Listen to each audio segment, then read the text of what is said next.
Edukasyong Pantahanan at Pangkabuhayan 5, Home Economics, Pangangalaga ng Sariling Kasuotan. Napapansin mo ba ang mga batang malinis at maayos ang kasuotan? Hindi ba't kay gandang pagmasdan?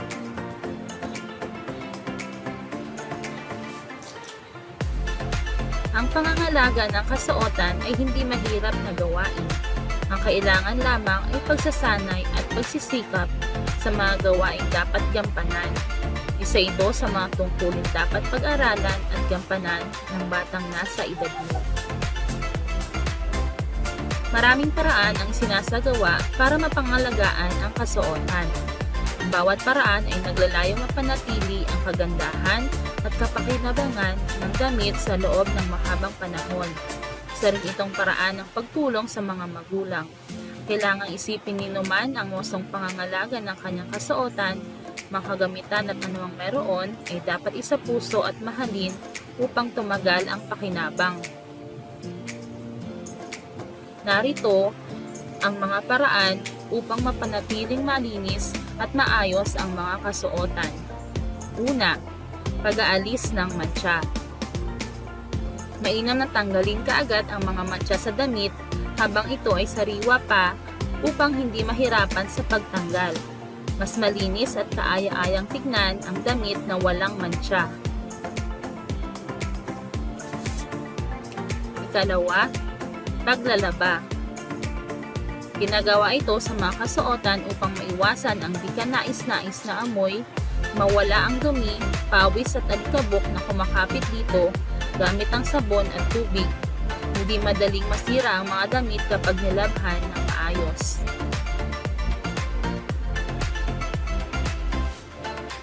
Ang ikatlo, pamamalansya.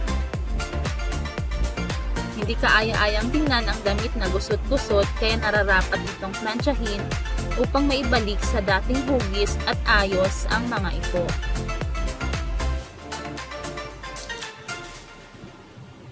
Ikaapat, pagsusulsi.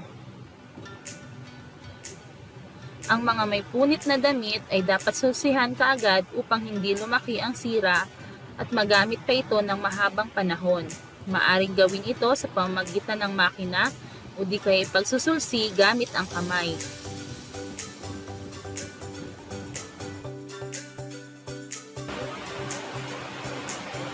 Ang ikalama ay pagtatagpi.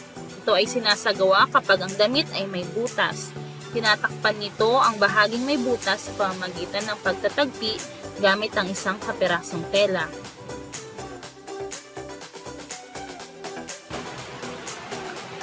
Ika-anim ay pagtutupi. Higit na mapangangalagaan ang mga damit kung ito ay maayos na nakatupi ayon sa kulay at gamit nito at may maayos na lalagyan tulad ng cabinet, aparador o malinas na kahon. Kapag organisado ang pagtutupi at paglalagay ng damit sa aparador, makatitipid ng oras at lakas sa paghahanap nito araw-araw.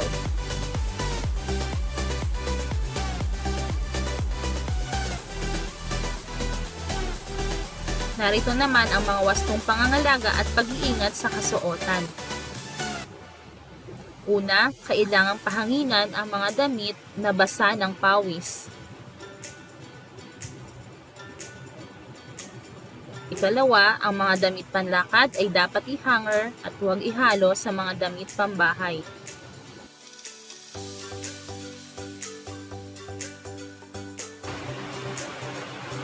Ang mga damit na hindi palagi ang ginagamit ay ilagay sa gawing likuran ng cabinet at takpan ng plastic upang hindi marumihan o di kaya ilagay ito sa isang storage box.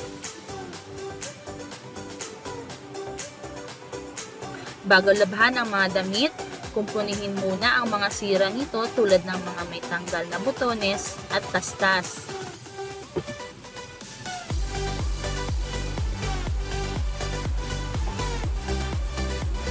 Huwag pagpunasan ng kamay, pawis o sipon ang damit.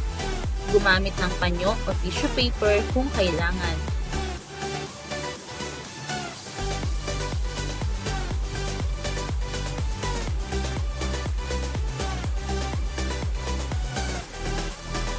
Huwag umupo ka agad sa mga upuan. Punasan muna ang uupuang lugar bago umupo o maaari ding lagyan ito ng sapin.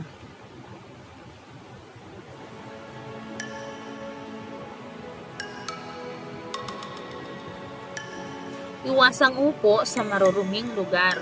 Sumandal sa pader o dumikit sa mga nakamamansyang bagay.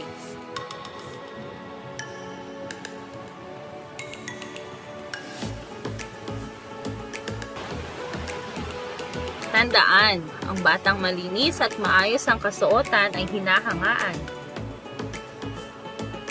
Ang kaalaman sa wastong pangangalaga ng kasuotan at pagkukusang gawin ang mga ito ay tanda ng pagkakaroon ng disiplina at pagiging masinop. Isa sa mga tungkuling dapat gampanan ng batang nasa edad mo ay ang pangangalaga ng kasuotan. Mahalagang pag-aralan at sanayin ang sarili sa wasto at matalinong pangangalaga sa iba't ibang kasuotan.